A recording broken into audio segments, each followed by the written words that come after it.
Muy buenas socios de Plural 21, muy buenas simpatizantes de Plural 21 y muy buenas a cualquiera que esté viendo este vídeo y no tiene ni idea de lo que es Plural 21. Muy buenas a todos, How se os saluda. Conversaciones en la niebla, hoy Another Time, Sí, con guerras híbridas. exacto. Has pensado en ello, ¿eh? Alguna vueltecita le he dado. Vale. Alguna vueltecita le he dado. ¿Y qué has visitado en esa vuelta? ¡Uah! ¿Qué he visitado? Sí. Porque si das una vuelta es que vas viendo cosas en la vuelta, ¿no? Mira, yo me quedé encallado hace unos días con un vídeo de Adrián Díaz, Sí, el que me pasaste. que lo encuentro una pasada, que Adrián Díaz saca un tema que es... ahora empieza a instalarse lo que se llama el pasaporte digital para los productos.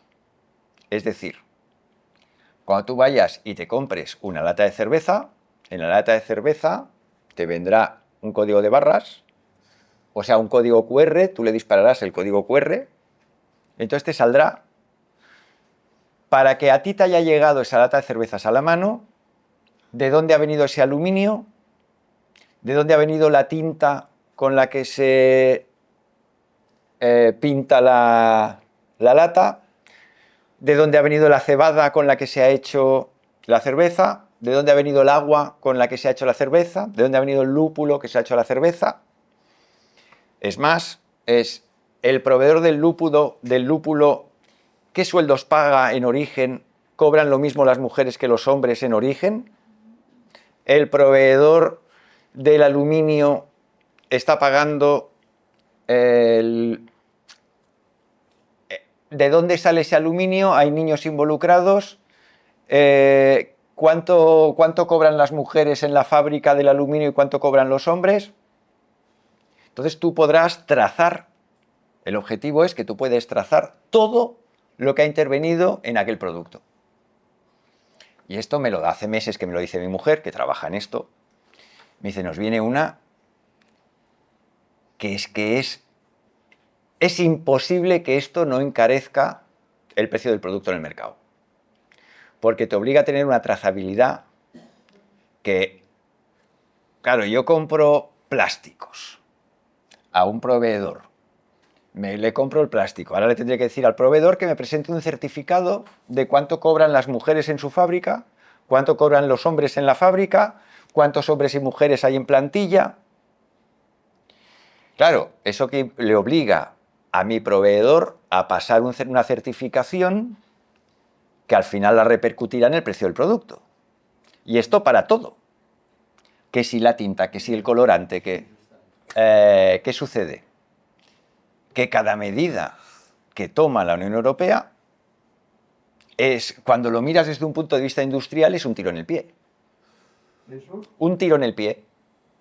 O sea, estás complicando la comercialización de productos europeos porque estás aumentando el precio en origen. Con lo cual llega al mercado y sube de precio. Ya me dice, claro, la competitividad en Europa se está hundiendo. Y es que medida que toma el gobierno, o sea, parece que las medidas que implantan tienen un objetivo. O sea, es que no hay otro, que es destruir la industria europea. No solo la industria europea, sino el sector, o sea, el sector primario y el sector terciario han decidido da la impresión de que hayan decidido que nos van a dejar sin sector primario y sin sector terciario, solo con sector secundario. Y es, hostia, esto es una guerra. ¿Sí? Una guerra híbrida. Entonces le llamé a él, o sea, se lo envié y le digo, oye, yo creo que esto es una guerra indirecta contra Europa por parte de los dirigentes. Porque además, ¿te explico esto? Sí. ¿Qué sucede? No, es que el precio de los pisos está subiendo. Entonces te dicen, no, estos son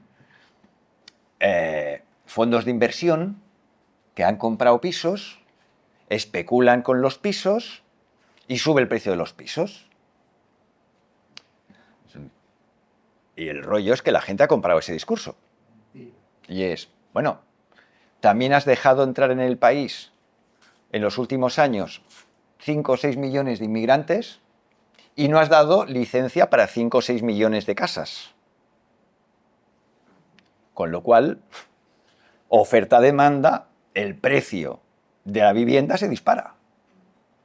Y a mí me estás contando que no, la culpa son los grandes tenedores que tienen más de 3 pisos, la culpa es de los bancos que se han quedado los pisos, la culpa es de los fondos de inversión. A ver, un fondo de inversión no va a invertir donde no vea negocio.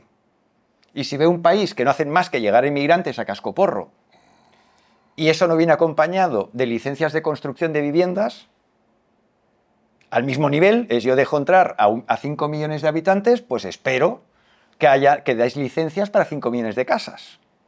Si no haces eso, por narices va a haber una consecuencia, que es el precio de la vivienda se va a disparar. Y como el precio de la vivienda genera impuestos en proporción, los ayuntamientos ganan con el encarecimiento de la vida. O sea, no hay vuelta de hoja. Con lo cual es, de nuevo, esto es otro tipo de guerra. O sea, están jodiendo a la población. Sí, sí. Directamente.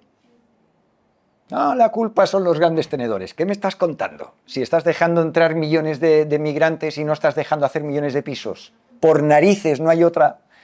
No puede pasar otra cosa que suban el precio de los pisos. ¿Qué ha hecho Andorra? Pues oye, se acabó. Aquí no entra nadie más. ¿Por qué? Porque no podemos edificar y si vamos dejando que entren guiris aquí a vivir a este país, los precios se van a disparar. Pues aquí no entra nadie más, porque no cabemos más. ¿Qué pasa aquí en España? Que entren, que entren, que entren, que entren, que entren. No es una crítica contra la inmigración, lo que estoy haciendo, es una crítica contra la gestión de la vivienda cuando estás dejando entrar inmigrantes. Y ahora te encuentras que en Barcelona, por 800 euros, tienes una habitación en un piso compartido. Que se dice pronto. 800 euros para algunas personas es su sueldo íntegro.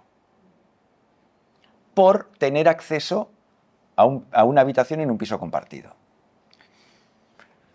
A mí que le llamen como quieran llamarlo, pero eso es acoso y derribo poblacional. Eso es otra forma de guerra. ¿Sí? Tira. Entonces el gobernante, tanto en lo local, la alcaldía y los consellers, ¿cómo se llama? Sí, bueno, los concejales y luego los gobernantes, los ministros, son mercenarios. No. O sea, la figura del mercenario, que es un tema muy interesante. ¿Cómo puedes detectar si alguien que dice actuar en pro de una causa realmente actúa en pro de esa causa y no de otra causa que no nos cuenta? Por ejemplo, en el mundo del fútbol es más claro. O sea, llega un jugador fichado por el Barça y el jugador dice, es que es mi sueño de infancia, yo quería jugar aquí. Y viene aquí, entonces pensamos que se desarrollará, tendrá éxito, esperemos que sí y tal. Y entonces está unos años, y al cabo de unos años es traspasado a otro club. Y llega al otro club y dice lo mismo. Es que yo quería jugar aquí. Claro, los jugadores de fútbol son mercenarios. Entonces con los políticos pasa igual. O sea, tenemos a un alcalde, o en su tiempo una alcaldesa, y ellos dicen que van a gobernar para la ciudadanía. No. No sé si alguna vez ocurrió que algún alcalde o algún gobernante gobernase en pro de la ciudadanía. No lo sabemos. Pero lo que sí estamos muy claro es que en el imaginario lo que el ciudadano percibe es que desde hace unos cuantos años, no sé cuántos, porque cada uno lo puede ver antes o después, en que el gobernante no trabaja para el ciudadano, sino usa al ciudadano para conseguir enriquecer a aquellos que le mantienen. O sea, aquellos que le han designado para ocupar aquella plaza, aquellos que le han designado para que entrasen en cierto partido político, y por lo tanto son mercenarios de postín, o sea, mercenarios de lujo. Entonces la figura del mercenario es determinante en las guerras híbridas. Sí. Por ejemplo, en la guerra de Ucrania se sabe que hay una legión de colombianos que están en el ejército ucraniano. Dirás, pero estas personas están luchando por la causa de Ucrania. No, se ganan la vida con ello. Se ganan la vida con ello. Entonces, claro, si esto lo vamos aplicando, ¿cuántas personas dicen que actúan en pro de una causa y en realidad actúan en pro de otra causa? Utilizan una causa que les legitime ante la opinión pública, pero en realidad ellos no actúan para aquella causa. Ellos dicen que actúan para aquella causa, pero no actúan para aquella causa. Vale. Entonces, el concepto de guerra híbrida se inventa hace cosa de unos 20 años, 20, 22. Dices, pero ¿quiere decir que antes de esos 22 años no había guerras híbridas? No, lo que no había era el adjetivo para... La palabra para definirlo. Y entonces haciendo un recorrido histórico, siguiendo la línea de algunos recorridos históricos que hemos hecho aquí, pero antes de ello. Espera, pues antes de que... Sí. Es que tenemos aquí a Marta, que vive en Andorra, que dice, el tema de Andorra no es tan así, que están construyendo exageradamente todo y manteniendo la cota de inmigración de años atrás. A mí lo que me ha llegado, Marta, tú vives ahí, lo sabrás mejor que yo, por supuesto, a mí lo que me ha llegado es que de momento han cerrado el cupo de inmigración hasta que no hayan terminado X construcciones y entonces vuelvan a entrar, que de momento no dejan... A mí me ofrecen trabajo en Andorra y no me dan permiso de residencia. Porque no hay casas para todos. Entonces, cuando las tengan acabadas, ya dejarán entrar más gente. Vale. ¿Quién hizo posible la creación del Estado de Israel? ¿Yo? ¿Te lo digo yo? Sí. El señorcito este del bigote... El pintor vienés. El pintor vienés. Sí. Claro, dices, a ver, esta persona no iba en contra de los judíos. No. No, decía que iba en contra de los judíos. No, pero ¿quién? Para beneficiar al ciudadano alemán, que estaba un poco herido por las secuelas del Tratado de Versalles. Pero además, el señor del bigote, el pintor vienés, ¿cómo llega al poder? Ah, bueno, claro. Porque crea una alianza con el partido político, con el partido judío. Sí, sí. ¿Vale? Y con la gran banca, las industrias alemanas, pero también la gran banca de Wall Street y la City de Londres. Pero que llega al poder aupado por los judíos. O sea, es un mercenario. Claro, pero el tratamiento mediático histórico que se hace de Hitler lo ponen como el causante de todo, ¿no? ¿Quién crea el relato? Los mismos que le han aupado. O sea, los que han financiado películas sobre el nazismo, sobre Hitler y tal, son los mismos, del mismo tipo, que le auparon para que llegase al poder y hiciese lo que hizo, ¿no? Que es lo que hizo posible la creación del Estado de Israel. Porque ¿quién va a ir a vivir a Israel si no es por una situación límite? Pues vamos a crear la situación límite. Vamos a crearla. Claro. Sí, tenemos un vídeo colgado de Quique, que es un historiador que viene por aquí, que explicó este tema. Sí, sí. Y el tipo dice, ¿qué pasa? Él llega al poder porque se alía con el partido judío. ¿Y por qué se alían? Porque llegan al acuerdo de que vamos a fomentar que los judíos vayan a Israel. Esa será mi tarea y a cambio me apoyáis para subir al gobierno. Vale. Entonces empiezan a promocionar, oye, judíos, iros a Israel. Y claro, un judío alemán dice, espera, yo he vivido toda la vida aquí, mis padres son de aquí, mi abuelo es de aquí. ¿Quieres que me vaya a vivir al secarral ese que hay ahí en el Mediterráneo, al Pedregal ese? Sí, que esa es vuestra tierra elegida. No, sí, yo soy caucásico, mi familia nunca ha estado ahí, yo no tengo descendientes de ahí, yo no soy semita. Soy caucásico, soy del norte de Europa, yo qué coño se me ha perdido ahí, no tengo descendientes que vengan de ahí, yo ahí no me voy. Yo me quedo aquí, que esta es mi tierra. Entonces, rompen peras, teóricamente. El señor del bigote con los judíos, el señor del bigote se gira y genera una situación donde los judíos hacen cola para irse al Pedregal aquel que hay en el Mediterráneo. ¿Sí? ¿Qué es eso? ¿Seguro que se pelearon? Porque al final el acuerdo ¿para qué era? A ver si consigues que los judíos se vayan para allá. Porque nos interesa tener un enclave de europeos en esa zona del Mediterráneo. Tenemos que llevar europeos como sea ahí, porque queremos un enclave europeo ahí. Están en Eurovisión esa gente. Queremos carne de cañón ahí. Queremos carne de cañón ahí. Pues venga, los vamos a llevar. No, es que no quieren ir. Bueno, no te preocupes que se me ha ocurrido una idea. Entonces Hitler fue uno de los principales promotores, o menos representantes, de lo que es la guerra híbrida. Cuando pacta con los musulmanes, que estos se conviertan en terroristas que atenten contra Rusia y países colindantes, sobre todo los Balcanes, ¿no? O sea, esto de utilizar un ejército mercenario para hostilizar a un país, es decir, normalmente tenemos la idea de que una guerra entre dos países es una pirámide compuesta por los mandatarios y las clases sociales y el pueblo de un país entra en conflicto con un país, normalmente casi son vecinos, ¿no? O Francia, Alemania, tal, ¿no? Estados Unidos, Afganistán, vecinos. Sí, bueno, o sea, luego están las guerras, la exportación de guerras, es decir, Estados Unidos no hay ninguna guerra en su lugar, pero ellos promueven guerras en otros sitios, guerras proxy, que se les llama. Vale, entonces, lo que hoy serían los drones, es decir, imagínate que un día entra un dron por la ventana y empieza a disparar. Hace 5 años eran los hombres bomba, ¿no? Sí, pero entonces, ¿cómo sabemos quién es nuestro enemigo? O sea, ¿pone en el dron para quién trabaja el dron? No. Pues entonces el mercenario, o hay un tipo de mercenarios que no sabemos para quién trabajan, porque su función es ocultar al que le envía.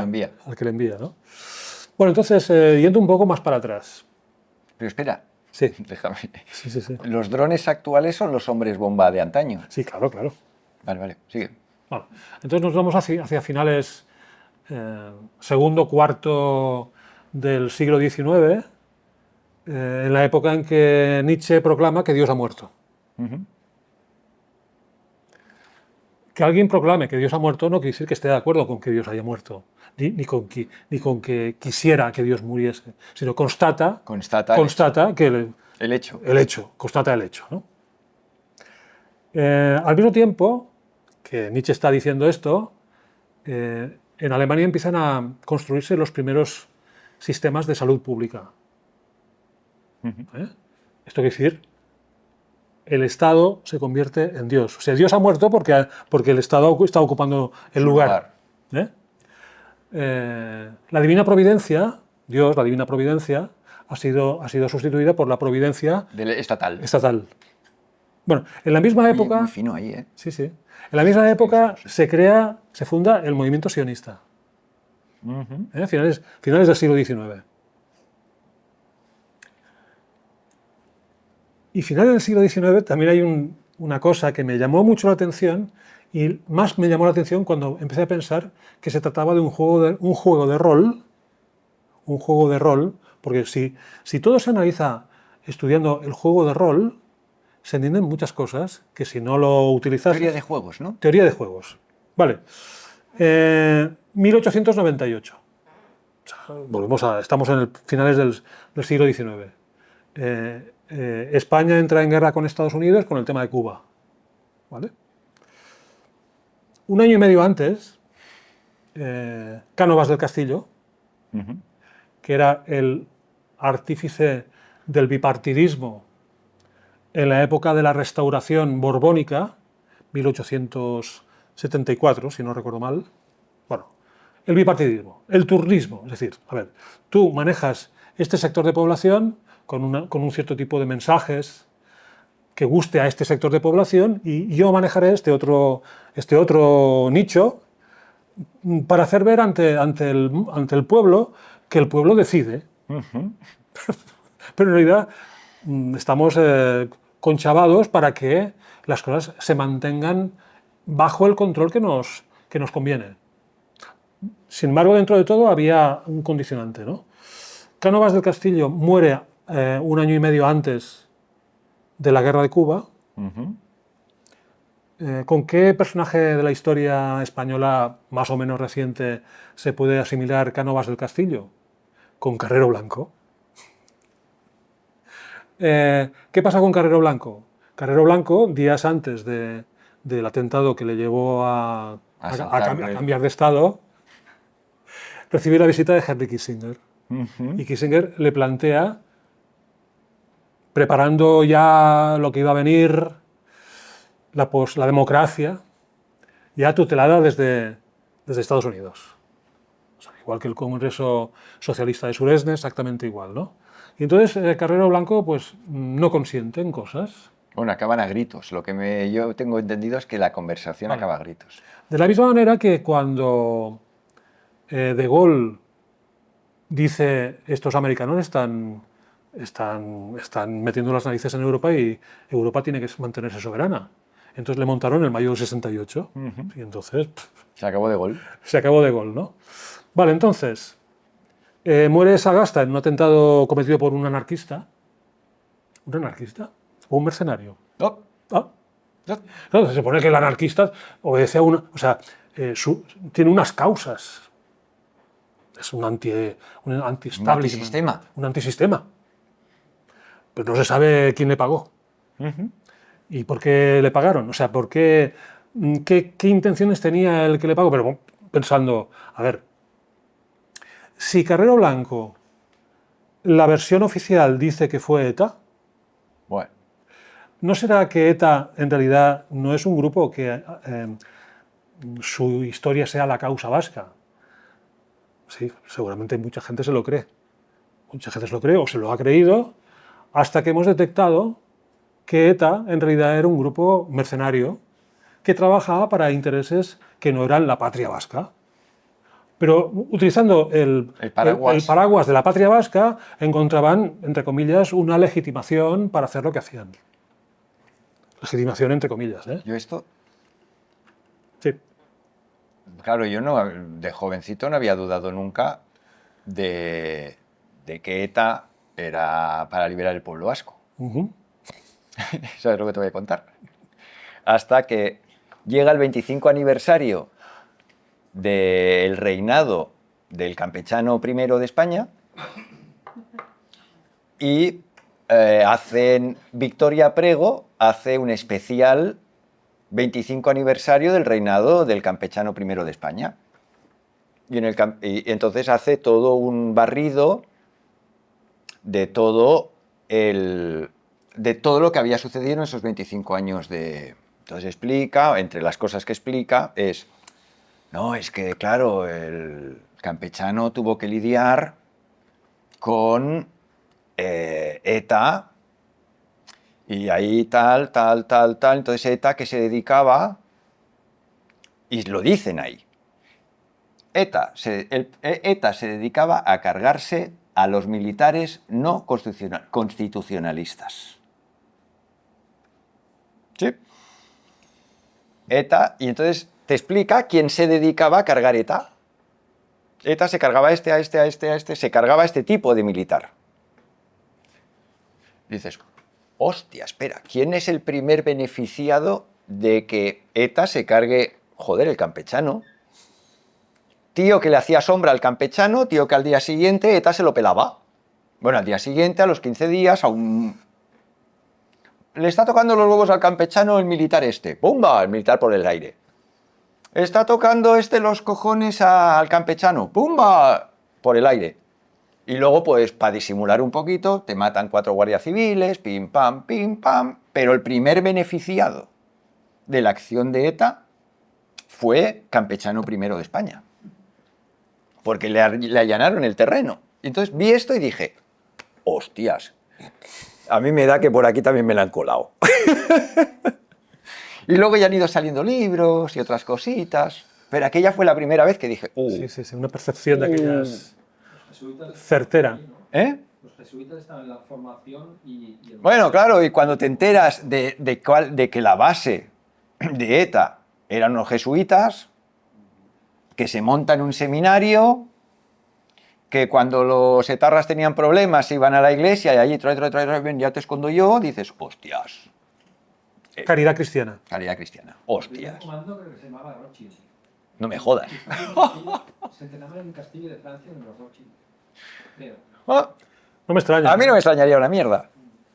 Bueno, entonces, el bipartidismo. Cánovas del Castillo es atentado por un anarquista, un mercenario anarquista. O sea, seguramente era más mercenario que anarquista. O sí, directamente, simplemente mercenario, alguien que hace el trabajo sucio, un sicario, o como lo quieras llamar, ¿no? ¿Sobre qué año más o menos? 1897, o sea, justo unos meses antes de la guerra de Cuba. Vale, entonces, viene la guerra de Cuba, estaba en aquel momento Sagasta, que era el bipartidismo Cánovas-Sagasta, ¿no? Quien mandaba en aquel momento era Sagasta. Sagasta, 33 grado de la masonería. El presidente americano era Theo Roosevelt, 33 grado de la masonería. Y la historia que explica Jesús Santaella, que es un historiador que ha recuperado documentación de la época y tal, dice, España entregó Cuba a Estados Unidos a cambio de que alguien se llevara de un ávalos. Es decir, que exactamente. Dices, vale, entonces fue un pacto, pero ¿a quién beneficiaba la transacción? ¿A Estados Unidos? O sea, ¿al pueblo? No. No, a la élite a la élite que maneja. Que claro, dices, si la élite que maneja se le puede llamar masonería, entonces la masonería es un país. Es un país transnacional que utiliza lo nacional para ir absorbiendo el poder del Estado. Si no lo entendí mal. O sea, no hablo que la masonería tal, porque incluso te puedes encontrar a Honorio y a otras personas que yo conozco que son fantásticas personas, que ellos, cuando la última vez que estuvo Honorio aquí, yo le pregunté, bueno, ¿y qué piensas de que muchas veces ciertas actitudes, digamos, satánicas o de abuso de poder lo protagonicen personas que están vinculadas a la masonería? Y dice, sí, pero es que hay de todo en todas partes. Es como decir que en el Vaticano el alto rango es cristiano, pues no lo sabemos. Sí, es como decir, es que hay mucha gente en el gobierno español, Sí. en el gobierno catalán, que es del Barça. ¡Oh, qué horror! Esto es que el Barça, fíjate, todos son del Barça. Sí. El problema los del Barça son mala peña. Uh-huh. Dentro del Barça hay de todo, hijo mío. Bueno, entonces, Sagasta, que es no él directamente, pero los militares que estaban al frente de la operación llamado Guerra de Cuba, pueden pensar, bueno, el Imperio Español se está acabando. Dices, pero ¿cómo es posible? O sea, vale, de acuerdo, el Imperio Español se está acabando, pero la Armada española era más potente en aquel momento que la Armada de Estados Unidos, porque Estados Unidos empieza a ser imperio a partir de aquel hecho. Después lo es más con la Primera Guerra Mundial y luego ya es definitivo con la Segunda. Allá se sube al trono y se sienta. Exacto. Entonces dices, bueno, vale, tenemos la Guerra de Cuba, tú eres un militar que está al frente, sabes de qué va el tema de tus gobernantes y tal, dices, pues bueno, yo creo que quieren perder, pero yo quiero ganar. Ya que me obligan a colaborar en la debacle, al menos yo quiero tener un dinerín por hacer ver que me he equivocado y que no sé manejar las armas, ¿no? O sea, me hago pasar por un torpe, pero voy a ganarme el dinero. Dinerín. Claro. Entonces, bueno, Sagasta, ¿hoy quién sería? Porque los juegos de rol se van eternizando. O sea, se muere alguien está ocupando ese juego de rol, dimite, pierde las elecciones y viene otro que va a hacer lo mismo. Claro. Entonces, Sagasta, ¿quién es hoy? Pedro Sánchez. Pedro Sánchez. ¿Quién lo fue? Aznar. O sea, para que veáis que no tenemos aquí predilección por un partido u otro, porque hacen todos lo mismo, exactamente lo mismo. Zapatero, más todavía. Felipe González, El puto amo. El cabrón mayor. Y ahora en estos tiempos, intentando limpiar su conciencia, diciendo que esto de lo de Sánchez no es tolerable, tiene que convocar elecciones. Es tremendo, ¿eh? De la marinera. Dices, ¿pero qué necesidad tiene este señor de estar actuando, criticando al PSOE actual? No, lo que hace es blanquear su conciencia. O sea, quedar bien él. Sí, sí. Bueno, no sé si blanqueará su conciencia, Bueno. pero lo que está, al menos blanquea su imagen. Su imagen ante el Su público. conciencia. Oh, Hay que, es que con Felipe sí que iba bien España. habrá que asumir que la tiene. Ya. Que no ¿Cómo sea un es- psicópata pero ¿cómo más. es posible que un gobierno socialista? Pues, ¿socialismo qué hace? Pues toma el negocio privado y lo estataliza, porque es lo suyo, porque son jacobinos. Pero resulta que fue la época en que más capital nacional, o sea, empresas nacionales, se privatizaron. O sea, pero esto no lo tiene que hacer la derecha. ¿Por qué lo hace la izquierda? Pues porque no son de izquierda. Dicen que son de izquierda, pero en realidad no son de izquierda. ¿La derecha es la derecha? No, es que no. O sea, la derecha y la izquierda es para el pueblo, para que el pueblo se confronte, para que el pueblo se crea que puede decidir a quién va a elegir para el gobierno, ¿no? Pero en realidad, entre estos dos bandos no hay ningún tipo de derecha o izquierda. Hay sus intereses. Y sus intereses son comunes. ¿Puedo decir una tontería? Sí. No creo que sea una tontería. Va. El rollo de tergiversar. Es que me he pasado el fin de semana con una amiga que su rollo interno ¿Sí? es el estudio de las palabras. Ella estudió griego, filología, estudió griego, estudió sánscrito, y ella no puede ver una palabra y no empezar a... Esta palabra, mira, quiere decir esto, pum, pum, pum. Entonces, claro, un fin de semana con ella al lado... Es hipocondríaca verbal. Sí, tiene Sí. hipocondria verbal. Vale. Entonces me decía, mira, la palabra empatía.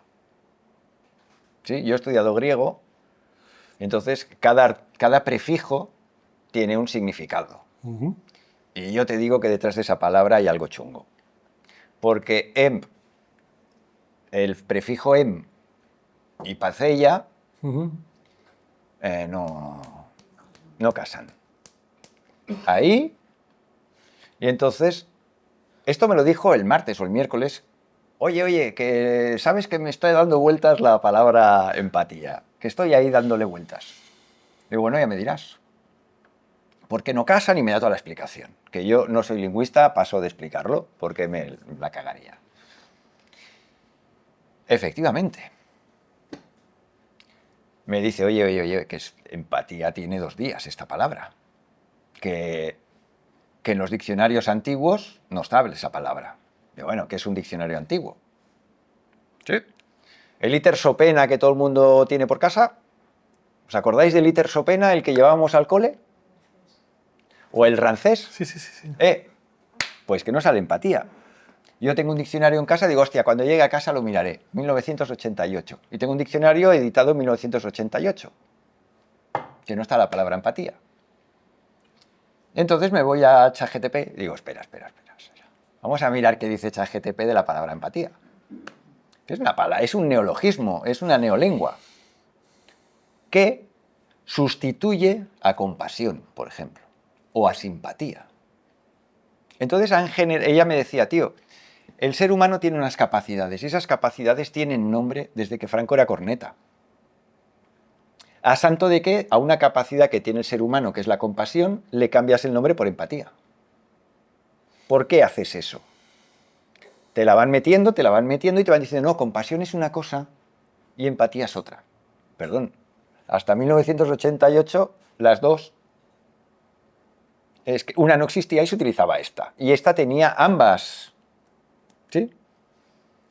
¿Por qué me ha venido esto a la cabeza? Bueno, y claro, con esta chica te vas sacando palabras y dices que han generado una neolengua. Entonces te han cambiado la estructura de pensamiento, porque tú organizas el pensamiento en base a palabras, que esas palabras tienen unas raíces, tienen un significado, vienen de algún sitio. De golpe te meten una palabra ¡pa!, que no es coherente. Ujú. Entonces empiezas a generar un discurso incoherente, porque estás utilizando palabras que per se son incoherentes. Y entonces acabas teniendo un discurso aberrante. Y esto es lo que están consiguiendo. Están metiéndonos palabritas. Una cosa son los neologismos, que vale, pues si hay un aparato nuevo, habrá que ponerle un nombre al aparato nuevo. Pero otra cosa, ella me decía, claro, es que ya lo están haciendo con las habilidades del ser humano, con sus capacidades. Están inventándose palabras. Entonces, cuando te refieres al ser humano, estás utilizando palabras que no existen. Ujú. ¿Por qué me ha venido ese tema a la mente? No, es que mira los de Vox, son unos nazis todos.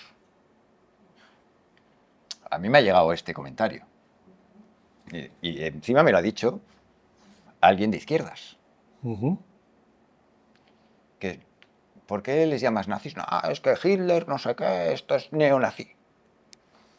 Digo, pero es que Hitler era nacionalsocialista, es que Hitler era de izquierdas. Nacionalsocialista, Hitler era de izquierdas, no de derechas. Tío, me cago en la leche. Y por esto me he acordado de lo de empatía. Vaya sidral tienes. Un tío por ser de derechas le llamas nazi. Perdón, los nazis solo pueden ser de izquierdas.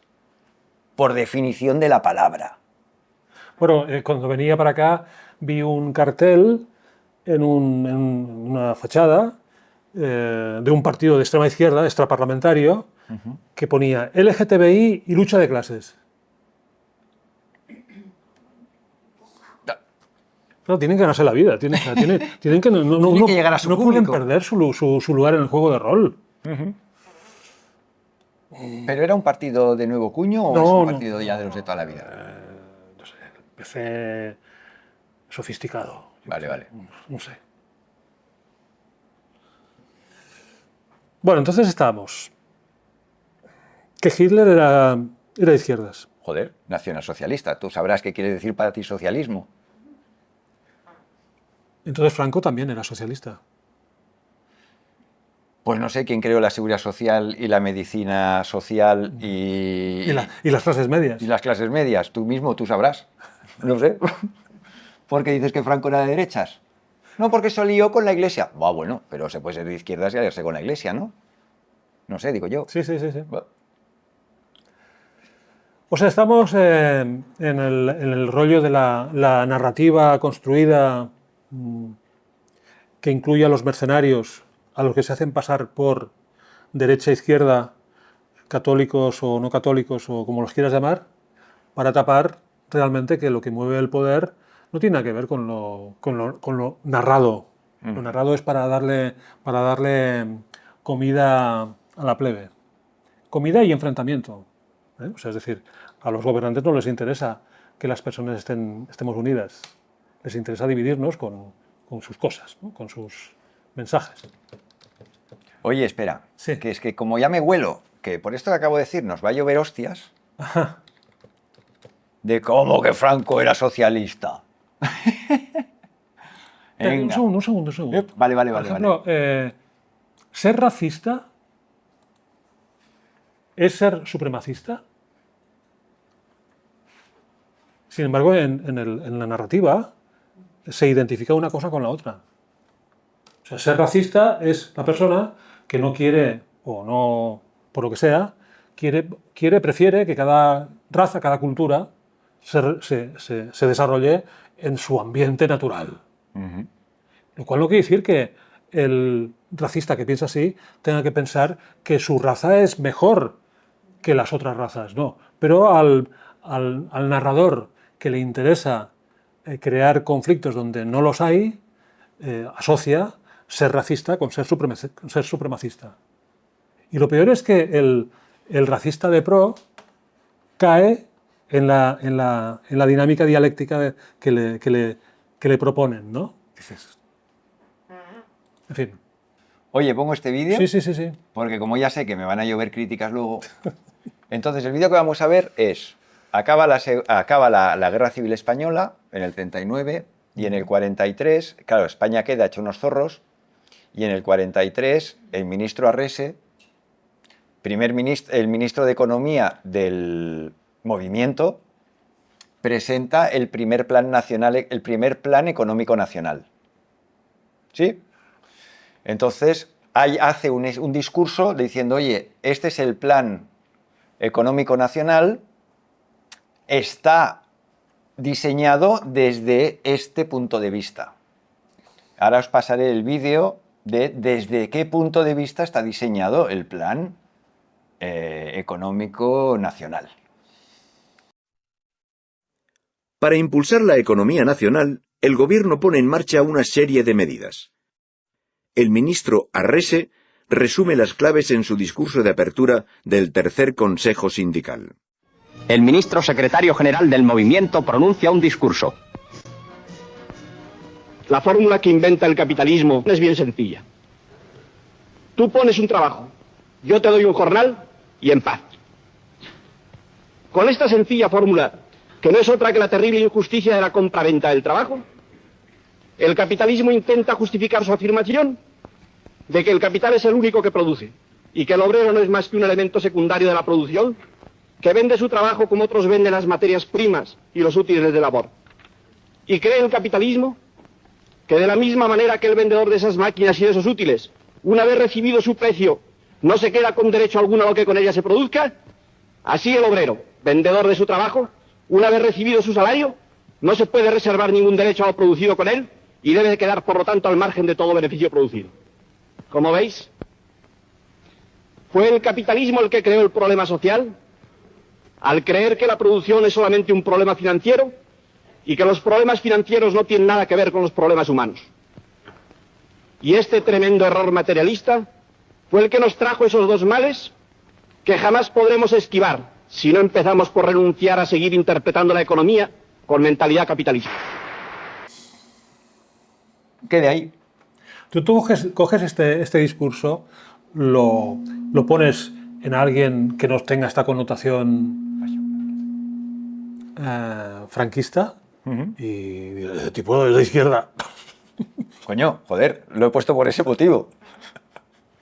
Pero es hasta qué punto el discurso que te meten desde el cole y te meten por la tele es capaz de llegar a deformar Sí. lo que hay. Este fin de semana ha habido un incendio en las Gavarras, aquí en Cataluña, y un incendio en el sur de Francia. Y precisamente este fin de semana he estado justo en el centro, entre ambos incendios. Y lo que he podido ver es hasta qué punto en los entornos rurales hay miedo al incendio. Cosa normal, macho. De ostras, es que hay un incendio y se nos quema la tierra, se nos queman las casas, se nos quema todo. Entonces cogí a una persona del pueblo y le digo, oye, pero esto hace 50 años.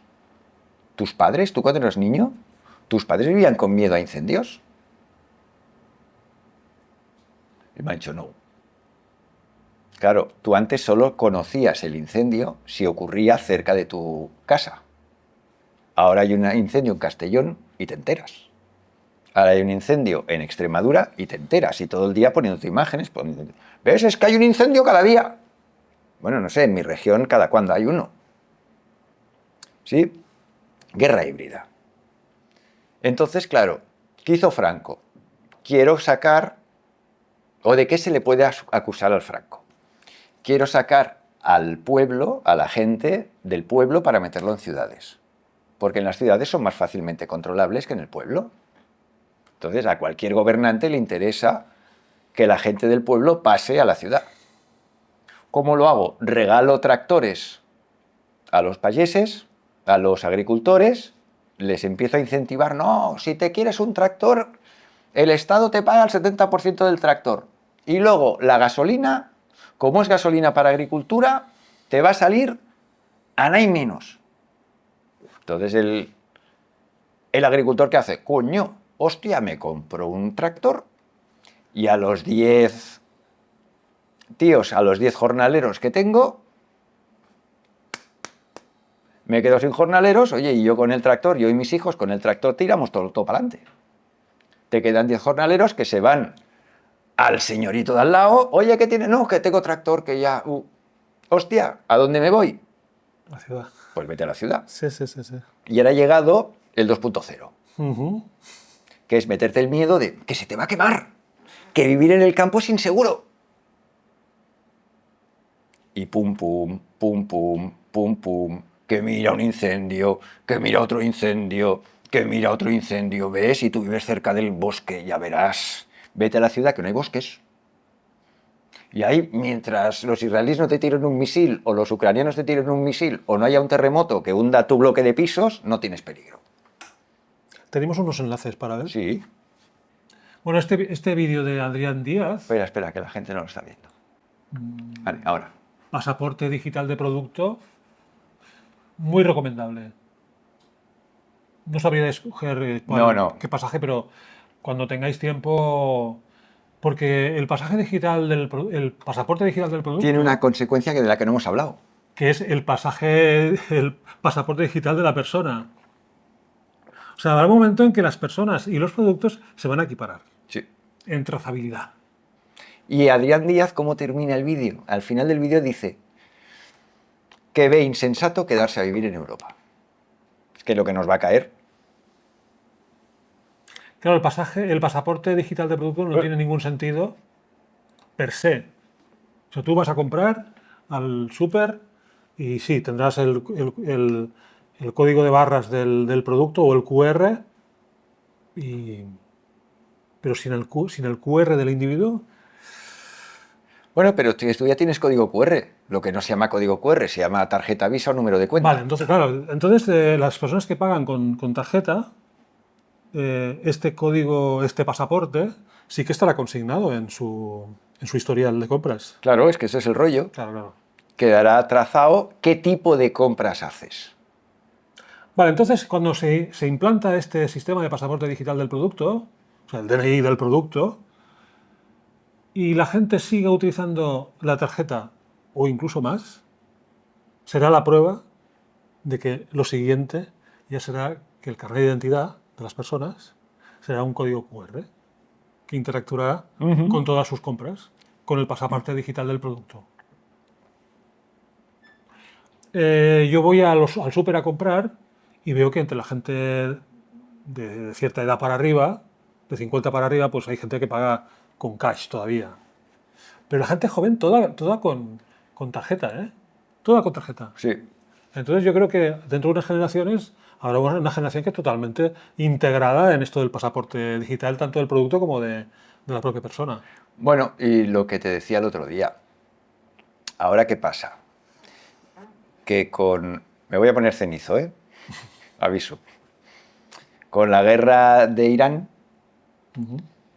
pues todo el mundo te habla del encarecimiento de los combustibles. Claro, es que todos los combustibles pasaban por ahí y hay algo que ahora ya no te cuentan, de golpe te lo contaban los primeros días y ahora ya han dejado de contarlo, que es que por ahí también pasaba el 80-90% de los fertilizantes que se utilizan en el planeta. Con lo cual ya no hay fertilizantes. Con lo cual los agricultores están empezando a plantar para la cosecha próxima sin utilizar fertilizantes. O sea, yo no digo se viene una hambruna, pero sí se viene una cartilla de racionamiento. ¿Cuándo? Junio de 2028. ¿Esta es tu apuesta? En el momento que hagan una cartilla de racionamiento, ¡bum! Moneda digital, pasaporte digital, ahí te la han colado. Y a ver quién es el guapo que no quiere la tarjeta de racionamiento. Pues como no vivas en un pueblo, vas a tener que pasar por el aro. Entonces, previsión para, ¿me has dicho, junio del 28? Entre junio del 28 y la primavera del año siguiente. O sea, este lapso de tiempo que es prácticamente, sí, un año. De junio a junio, 28-29. Entonces, yo creo... Ahí estará el juego de rol en el que están las instituciones, la plutocracia, que juegan Y la tecnocracia. su juego de rol, la tecnocracia, y los damnificados, que también forman parte del juego de rol. Ajá, claro. No, a ver, esto lo comentamos antes, ¿no? Pero yo vivo cerca de Vía Julia, pero esto se puede aplicar a Hospitalet, a Badalona, a Santa Coloma. La gente más humilde, más tatuada, las mujeres con uñas súper larguísimas. Pero tú te vas a Sarriá, por ejemplo, y esto no lo ves. Entonces el damnificado, que es la gente cuanto más humilde, más damnificada está, también juegan al juego de rol. Vale, dices, pero ellos no lo saben. No lo saben. ¿Y por qué no lo saben? Porque están distraídos con los entretenimientos que les proveen a través de modas, Sí, sí. a través de alimentación tóxica, etcétera, etcétera, etcétera, ¿no? Y sobre todo los teléfonos móviles. O sea, esto de vas en autobús, la mamá con sus críos y ahí ya no importan los niños, ya no importan. Entonces, ¿para qué los tienes? Si prestas más atención al móvil que a tu hijo. que a tu hijo, ¿no? Otra cosa, Sí. que es claro, a nosotros nos han programado, nos han lanzado... ¿de qué va un programa? ¿Qué es un programa? Pues algo que tú metes en un ordenador para que el ordenador ejecute unas acciones. ¿Qué vemos en televisión? Programas. ¿Para qué hemos dicho que sirve un programa? Pues para que el software que se lo metas, para que el hardware a que le entre, que haga lo que tú deseas que haga. Esto es un programa. Y esto es de esto va la tele. Entonces nos han programado con contenidos en los que vemos que el fin del mundo llega de un momento para otro. Que un meteorito que acabará con el planeta de un día para otro. Que mira los dinosaurios, oye, que de un día para otro a tomar por saco los dinosaurios. Llegó un meteorito, que mira, que un terremoto que acaba con estos de un día para otro. Un tsunami que acaba, y constantemente a ti te van proyectando que el mundo se acaba de un día para otro. Y aquí te ponen listados. Mira.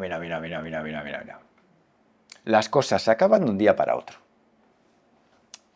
Pero no necesariamente. Se fomenta el pensamiento apocalíptico. Exacto. Te han metido en la cabeza el programa de que el fin del mundo llega de forma apocalíptica de un día para otro. Apocalíptica de un día para otro. Cuando se puede ir degradando la situación cada día más, y esa degradación no llegar de un día para otro, que lleguen 10 años, como lo de la ranita, que tú vas calentando el agua, la ranita dentro del agua, y qué bien se está, qué tibia está, coño, está hirviendo, ¡puff!, me he muerto. Y lo han hecho poquito a poquito. Y de verdad, desde el 2020 para acá, no sé, chico. Pero yo creo que el fin del mundo ya está llegando. Al menos el fin de la civilización que conocíamos. Exacto. El fin de la sociedad del bienestar. El fin de la sociedad de me he roto la pierna, ahora la seguridad social me pagará el médico y me pagará durante un mes un sueldecico porque yo no puedo ir a trabajar. Que yo cuando llegue a los 65 papá Estado me va a dar dinerito cada mes. Todo eso se está acabando ya. Y no va a pasar de un día para otro. Y entonces, como estamos programados para no ver eso, entonces te van distrayendo y tú no te das cuenta de lo que está pasando. Que es, tío, que tu cultura, tu civilización está desapareciendo. Se viene abajo y encima por decisiones de tus gobernantes. Porque decisión que toman, decisión que va contra ti, guapetón. Dice, el gobierno dice que Palantir es un riesgo para la seguridad nacional. Palantir es Peter Thiel. Explica lo que es Palantir. Porque suena el Pegasus, el programa Pegasus de espionaje, llamado también Pathfinder, que utiliza el Ministerio de Hacienda, lo está utilizando, es un programa israelí para espiar a los ciudadanos para prevenir el fraude. No los espía, los controla. El fraude fiscal. El fraude fiscal. ¿Vale? Y Palantir es una historia también relacionada con esto del espionaje. Sí, sí. Vale, entonces dice que Palantir, el gobierno, dice que Palantir es un riesgo para la seguridad nacional. La OTAN, de la que España es socia, ha puesto a Palantir al mando de la suya. ¿De qué? De su inteligencia. Es decir, que la OTAN está en manos de Palantir. Vale. ¿Vale? Y el gobierno español dice que Palantir es un riesgo para la seguridad nacional. Vale. Qué buenos son estos gobernantes burócratas que están frenando a los tecnócratas. ¿Vale? Pero ¿os acordáis de la época de Felipe González que decía OTAN de entrada no? ¿Quién nos metió en la OTAN? Al Felipito. El que decía de entrada no. Pues aquí igual. El gobierno dice que Palantir es un riesgo para la seguridad nacional. Hay que leer, el gobierno favorecerá de una manera tapada Subterfugiada. que Palantir sea el socio primordial a la hora de vigilar a los ciudadanos. Bueno, hay un canal que se llama Liberalístico. Oh, lo he descubierto recientemente. Es como la doctora Laia, pero además tiene el mismo rollo. Sí.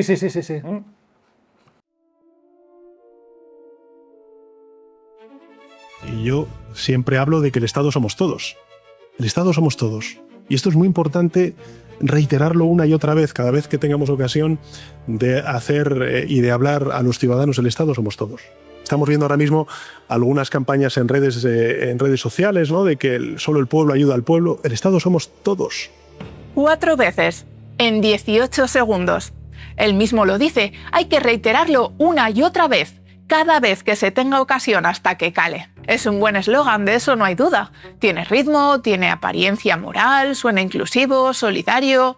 Suena prácticamente indiscutible, como si fuese una verdad que no necesita demostración, simplemente repetición. Pero antes de que cale aún más, merece la pena preguntarse qué significa. ¿A qué se refiere exactamente Pedro Sánchez cuando dice que el Estado somos todos? Pues escuchemos, porque la verdad es que lo explica.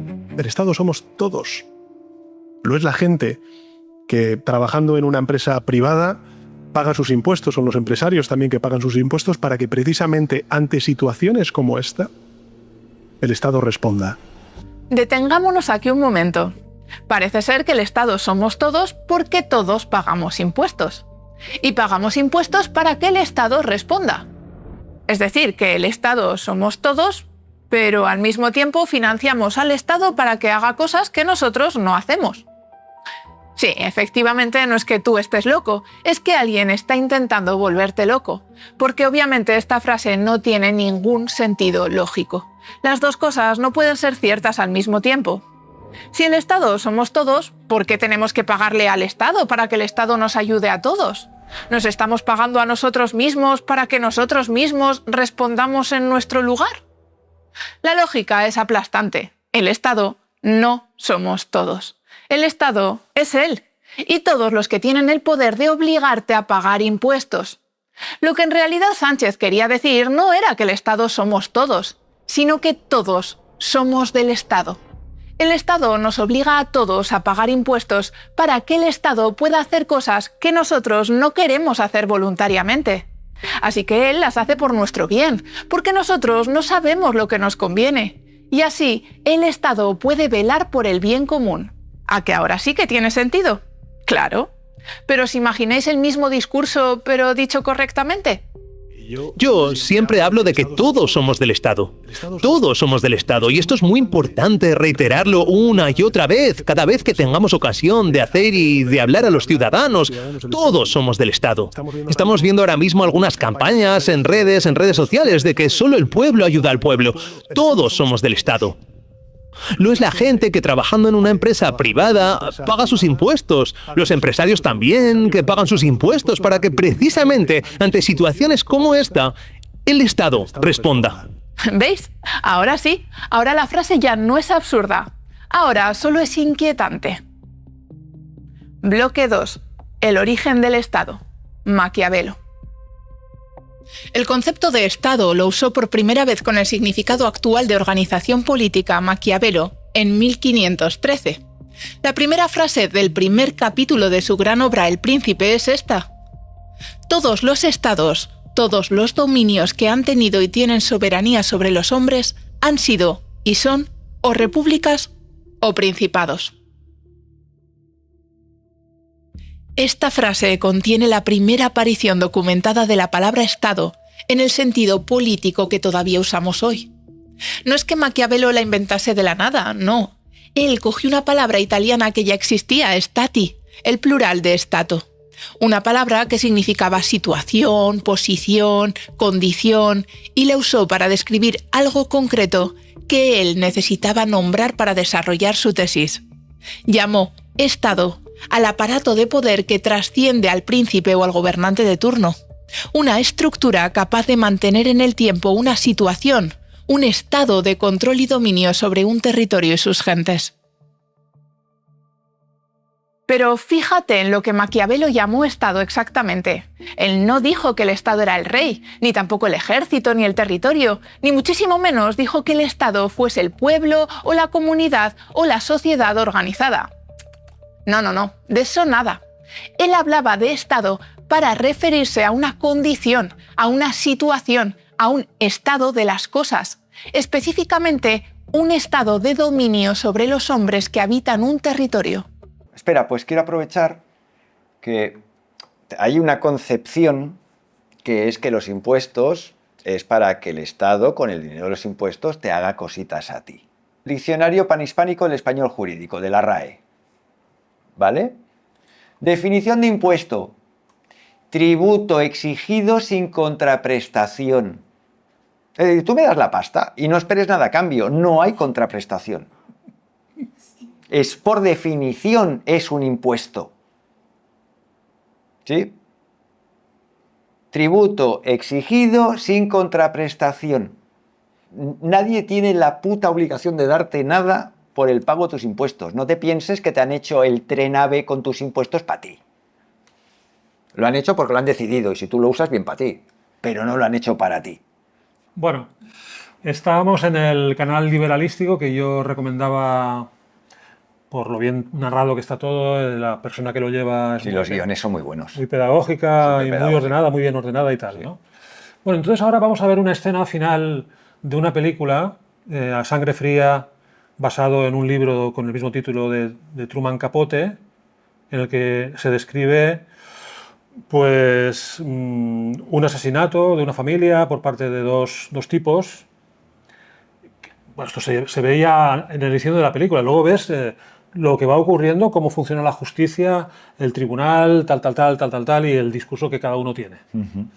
Y entonces al final aparece, bueno, al final, la figura de Truman Capote está encarnada por un actor, que es este que vemos en la pantalla a la derecha. El mayor. Sí.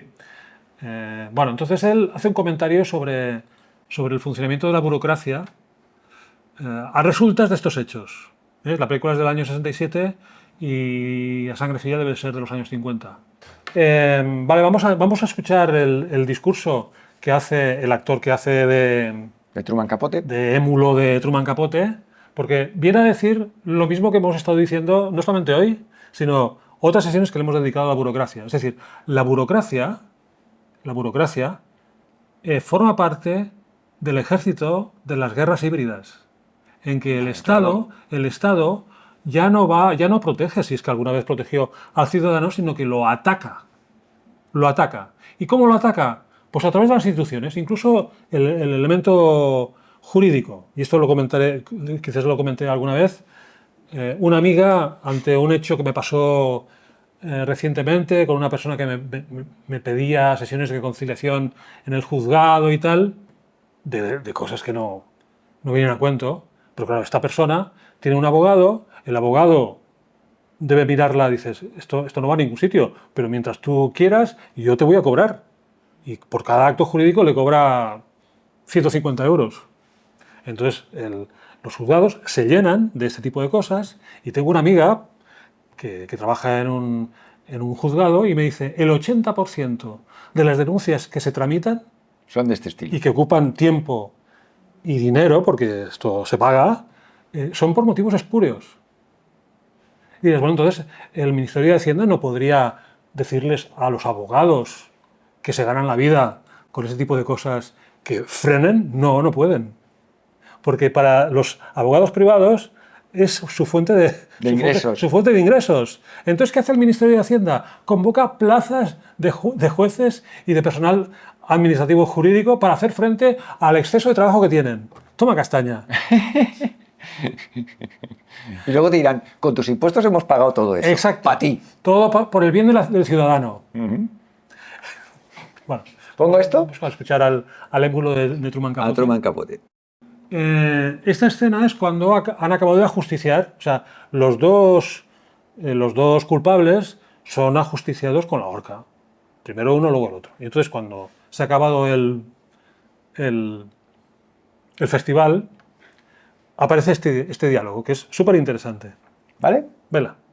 Las libertades provisionales serán condenadas. Se aprobarán más leyes. Nos echaremos la culpa los unos a los otros. Y luego, el próximo mes, el próximo año, volverá a ocurrir lo mismo. Tal vez esto ayuda a detenerlo. Nunca lo ha hecho. Todas las medidas que se hagan para evitar que este tipo de acontecimientos ocurran, ¿a quién beneficia? Pues al sistema, no al hecho. O sea, el hecho va a seguir ocurriendo de todas maneras. Por más sofisticada, por más vigilancia, por más todo. Bueno, esta película para mí, bueno, si os gusta el cine, es muy recomendable. Está muy bien hecha, muy fiel a lo que el libro expone. El libro es fantástico, o sea, yo creo que es una obra que dejó huella en el autor. De hecho, Truman Capote ya no volvió a ser el mismo Después de la experiencia de... La sangre fría. Exacto. ¿Qué tienes ahí escrito, Ramón y Cajal? Bueno, en la época del final del siglo XIX, con Nietzsche proclamando que Dios ha muerto y el Estado paternal que protege a los débiles, que empezó en Alemania y tal, pues también coincide con que Ramón y Cajal descubrió la neurona. Ajá. Descubrió la neurona y todo lo que son las neurociencias, tal como se han ido concibiendo después. Claro, entonces las neurociencias tienen que ver con el sistema. Sí, porque el sistema funciona como una red neuronal. ¿Cómo? ¿Qué? Como una red neuronal. Las personas somos células nerviosas. O sea, el sistema está hecho por individuos. Unos están haciendo un rol y otros hacen otro rol.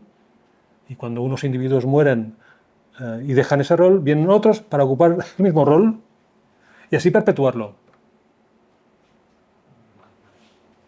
¿Vale? Entonces, bueno, digamos que fue una etapa muy interesante a nivel histórico por todas las cosas que ocurrieron y casi todas ellas coincidiendo prácticamente unas encima de otras. De hecho, todo el sistema que vivimos se formateó en esa época.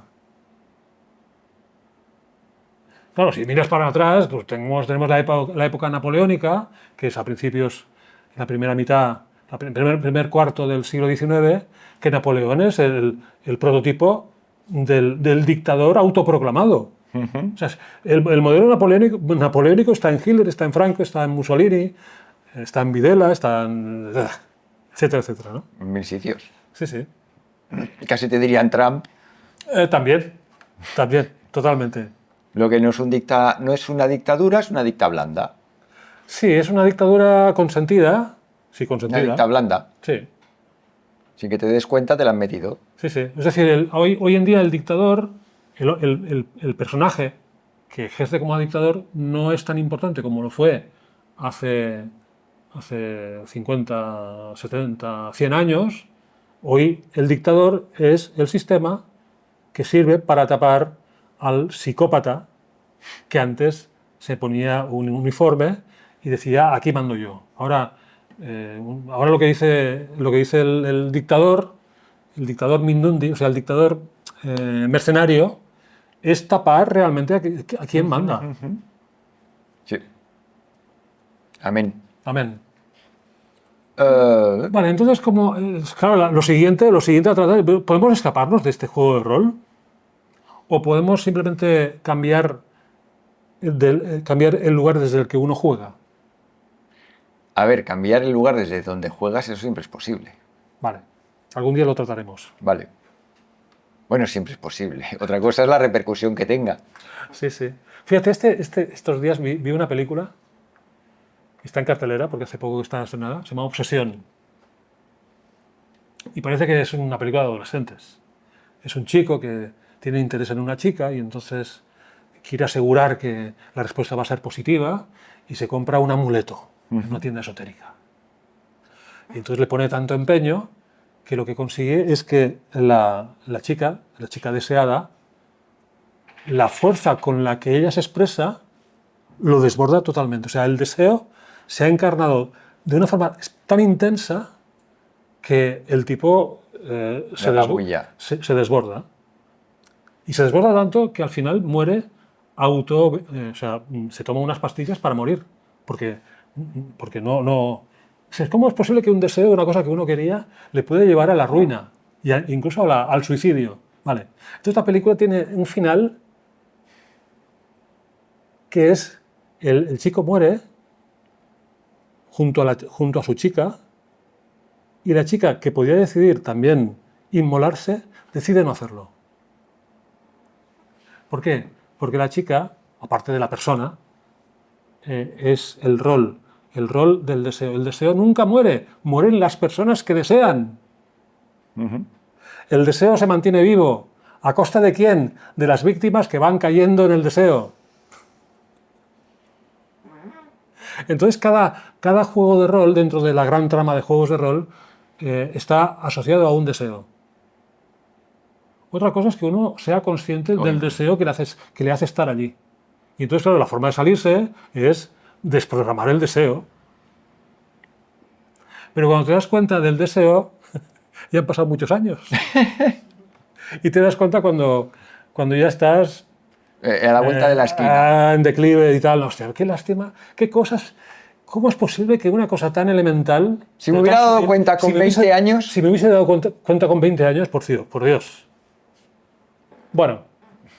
Yo creo que ahí hemos caído más de uno, ¿eh? De hostia, ahora me doy cuenta de esto con 50. Bueno, yo tenía una vecina, una señora más mayor, tenía una hija muy simpática. La hija no, ella. Muy simpática. Y un día me dijo... La vida es una estafa. Hostia, ¿cómo tiene que estar para decir eso? Y al cabo de un tiempo, poco tiempo, desapareció. ¿Por qué? Porque la hija la llevó a un geriátrico. Y yo me imagino que fuera por esto. Ella me dijo que la vida es una estafa porque ya sabía que le iban a enviar a un geriátrico y por eso decía esto. O sea, se pasó durante toda su vida cuidando de su hija o de sus hijos o de la familia, pensando en que... o simplemente por el hecho en sí, ¿no? Y luego se encuentra con que la hija pues no tiene la reciprocidad que ella esperaba y entonces, bueno, en fin. Y dices, la vida es una estafa, pero ¿por qué no nos damos cuenta antes? Porque el deseo no nos lo permite. ¿Y cuál es el deseo? Cada uno tiene el suyo, ¿eh? Y los deseos son contextuales. Sí. Contextuales quiere decir que la mayoría de los deseos de las personas son plagios. De lo que han visto en la tele, de lo que han visto en otro... que ha tenido la vida, y de usted, y de usted, y de usted, y de usted, y de ti, y de mí, son deseos que ya existían antes de estar nosotros aquí.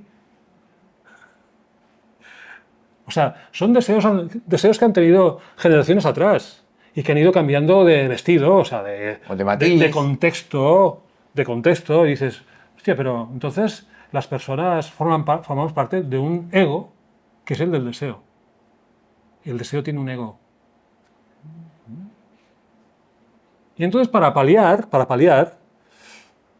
creemos que nosotros tenemos un ego y que desde el ego se pueden decidir cosas. No. El ego de las personas es el punto sobre la I, y la I es el deseo que nos toma. El deseo que nos toma y nos lleva. Y uno piensa que el punto va a ser determinante. Y cuando te das cuenta de que no es determinante, y dices, no, yo lo que quiero es conocer la I. O sea, el texto que hay debajo del punto que mi ego ha puesto. O sea, los deseos que hemos tenido a lo largo de la vida son copias, réplicas. Sí. Y actuamos miméticamente. O sea, no con respecto a algo que alguien hace, sino miméticamente puede ser personas que igual no hemos conocido y han pasado o han intentado o han vivido experiencias como las que estamos teniendo hoy aquí, en momento presente. Es decir, lo mimético no conoce de tiempo. O sea, se refiere a cosas que están sucediendo ahora y ayer, y hace 100 años, y hace 200, y hace 300, y en esta dimensión el paso del tiempo no existe. Es una deducción, ¿no? Nuestra mente asociable al intelecto, porque está la mente no intelectual y luego está el intelecto. Entonces hay un tramo en el intelecto que está asociado a la mente. Este intelecto existía antes de nacer. Este intelecto asociado a la mente probablemente continúe durante un tiempo después de nuestra muerte. Espera. No, hay que contar con los bardos, ¿eh? Hay que contar con los bardos. Los bardos. O sea, las órbitas. Bueno, sí. Las ¿Vale? etapas de desintegración. Es decir, del hay cosas que mientras estemos vivos no podemos entender. Tenemos que morir para entenderlas. Exacto. ¿Vale? Exacto. Igual que un psiquiatra llamado Ian Stevenson, que estuvo durante 40 años investigando en los recuerdos de los niños hasta los 5, 6 o 7 años de cosas que no habían vivido en su vida, en su encarnación presente. Por lo tanto, en la niñez somos receptivos a estados mentales de existencias previas. El juego de rol en el que estamos exige el olvido de todo lo que hemos vivido y la ignorancia de todo lo que vamos a vivir después. Esto te lo dicen los budistas hablando de reencarnación. Sí, claro. Pero esto te lo dicen... Es que... ¿Sabes qué pasa? Que estamos cayendo donde me decía la chica esta, la filóloga. Oye, que esto está explicadísimo desde que Franco era corneta. O sea, hace 2000 años que todo esto que estás contando es que está explicadísimo. Pero no es que existe, es que está explicadísimo. Exacto. Y nos han metido en la cabeza que los de antes eran tontos y los listos somos nosotros. Entonces, pero esto que tú viste en el libro de Dan Brown es que esto te coges en los Yoga Sutras de Patanjali, Yoga Sutras de Patanjali, y te lo dejan explicadito, pero inmaculado, que llega a un punto de cirujano. Krishnamurti, Bueno, Krishnamurti, más para atrás. Tú te vas para atrás y te das cuenta que es que estamos descubriendo la sopa de ajo. Exacto. Y antaño, hace 2000 años, la sopa de ajo estaba súper definidita. Y con una pulcritud y con una... Y nos han borrado eso y venga para adelante. Para que el juego de rol pueda eternizarse. O sea, No, pero espera. Sí. Es que tú naces sin memoria, ¿vale? Te hago un reset para que el juego de rol, esta es tu tesis. Hay un reset para que el juego de rol se pueda seguir. Pero es que entonces oye, que los que estuvieron antes que tú, todo lo que tienes que saber, que está escrito, ¿sí? Pero entre toda la mierda que te han ido metiendo en la cabeza, con todos los programitas... No, si de antaño eran 4 cavernícolas. Ahora que tenemos maquinitas es cuando entendemos las cosas. Y entonces nos han manipulado, nos han metido en la cabeza que lo que viene del pasado no tiene calidad. Y el tema es que cuando te vas y miras los textos del pasado...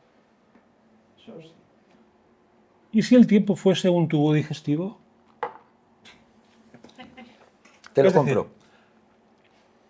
Si es un tubo digestivo, lo que estamos comiendo, lo que estamos digeriendo y lo que estamos defecando es la misma cosa.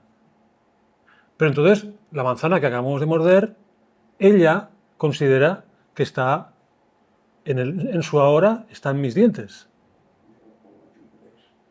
Pero esta manzana forma parte de un corriente de nutrientes que el tiempo necesita para alimentarse.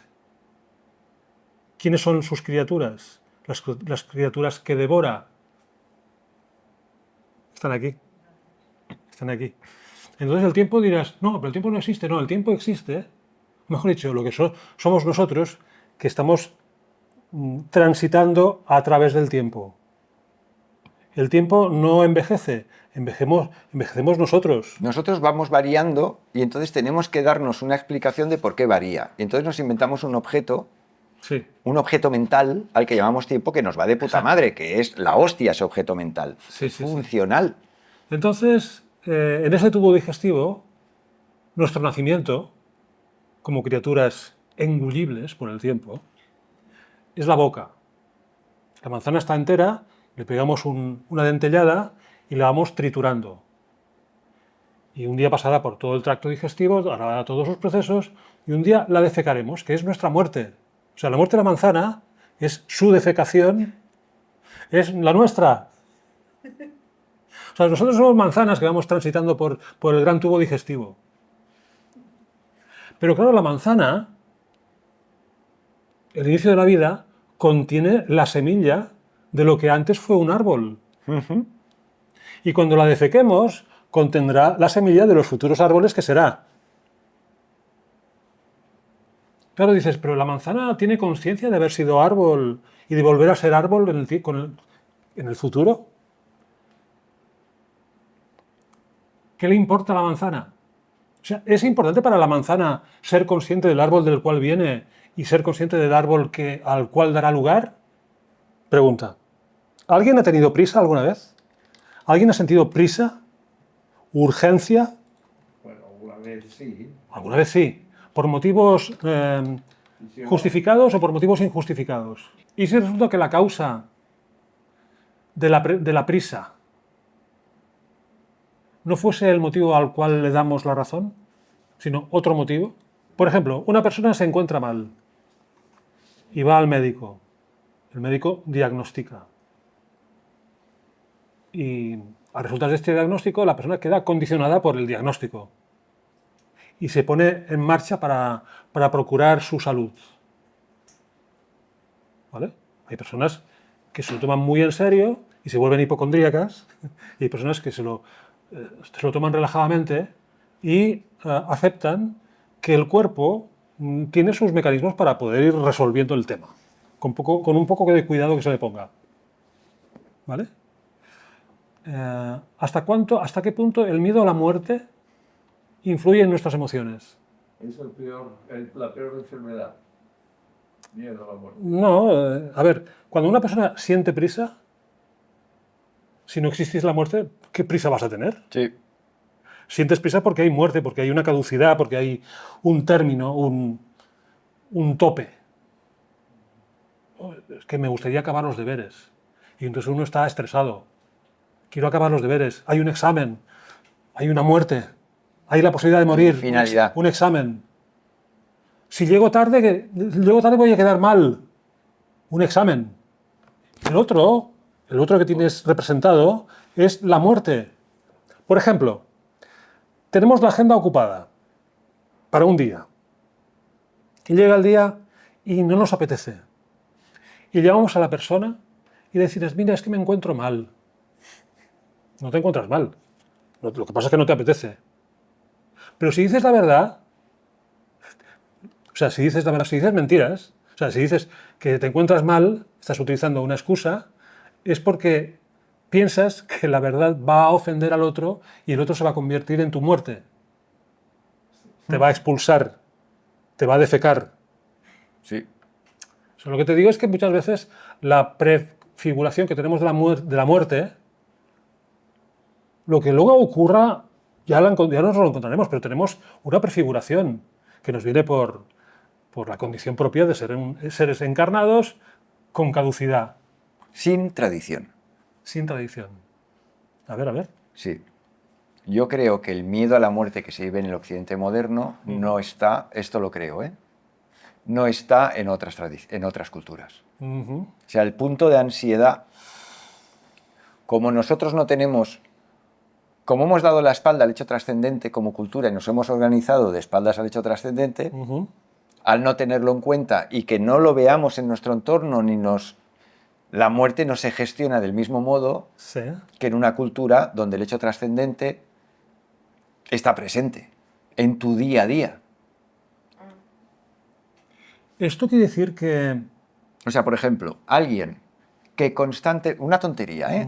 Tú vives en una cultura donde tú te vas por la calle, que Dios te acompañe, caballero. Si Dios quiere, caballero. Sí.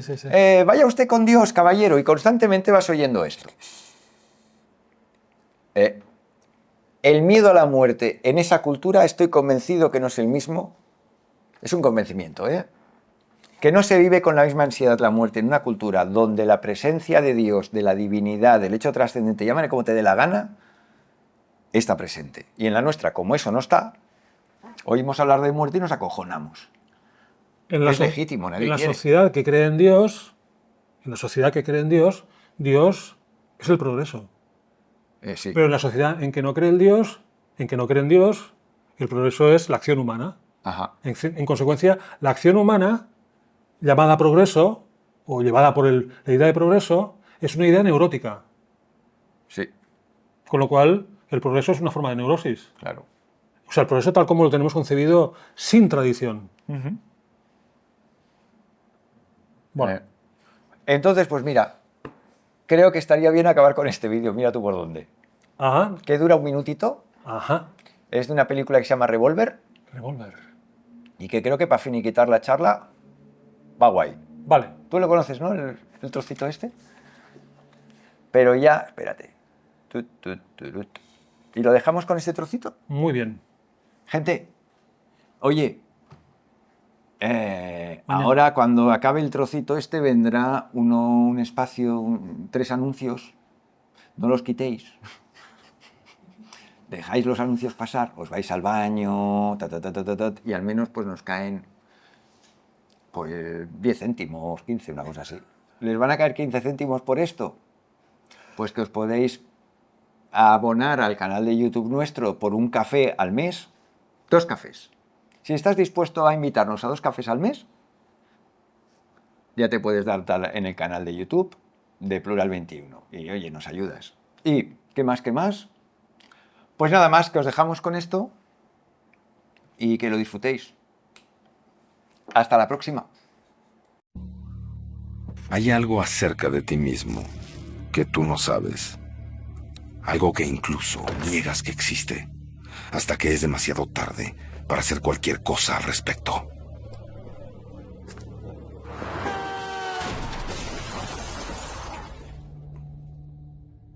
Es la única razón por la que te levantas por las mañanas.